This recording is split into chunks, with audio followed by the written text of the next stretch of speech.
Magandang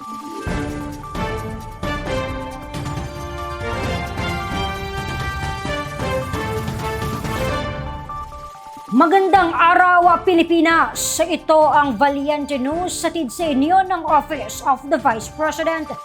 Di bababa sa 2,000 Pangasinense ang nahandugan ng gift packs ng OVP Pangasinan Satellite Office kasabay sa naging selebrasyon sa 89 na anibersaryo ng OVP.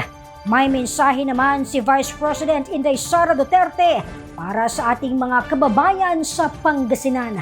Si Maribeth Adlawan sa report. Libo-libong Pangasinense ang sumalubong kay Vice President Inday Sara Duterte sa naging pagbisita nito sa Lingayen, Pangasinan, kung saan pinangunahan ng Vice Presidente ang inulunsad na Thanksgiving activity ng OVP Pangasinan Satellite Office. Di bababa sa 2,000 residente na binubuo ng solo parents, persons with disability o PWD, farmers, drivers at mga vendors ang nakatanggap ng gift packs. May apela naman si Inday Sara sa lahat ng mga magulang.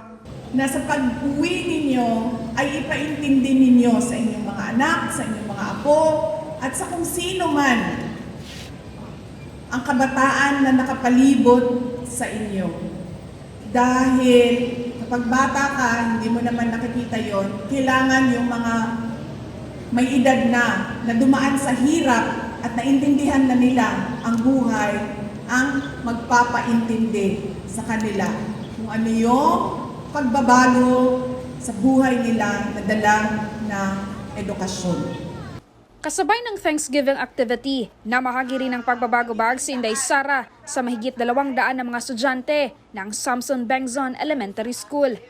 Gusto namin maintindihan ninyo na hindi yung bag ang magpapabago ng buhay ninyo, ha?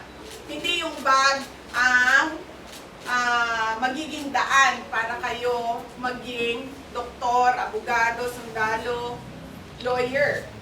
Hindi yung bag. Yung bag, dinala namin para pag nakita nyo yung bag, naaalala nyo yung araw na ito at ano yung napag-usapan natin. Napag-usapan natin, kailangan mag-aral ng mabuti para makapagtapos ng Ako po si Maribeth Adlawan, lahat para sa Diyos, bayan at pamilyang Pilipino. Valiente News. Abangan ang iba pang mga balita at impormasyon dito lamang sa Valiente News. Ako si Claudette Loreto para sa makabuluhan, naninindigan at matapang na mga ulat at impormasyon. Maraming salamat.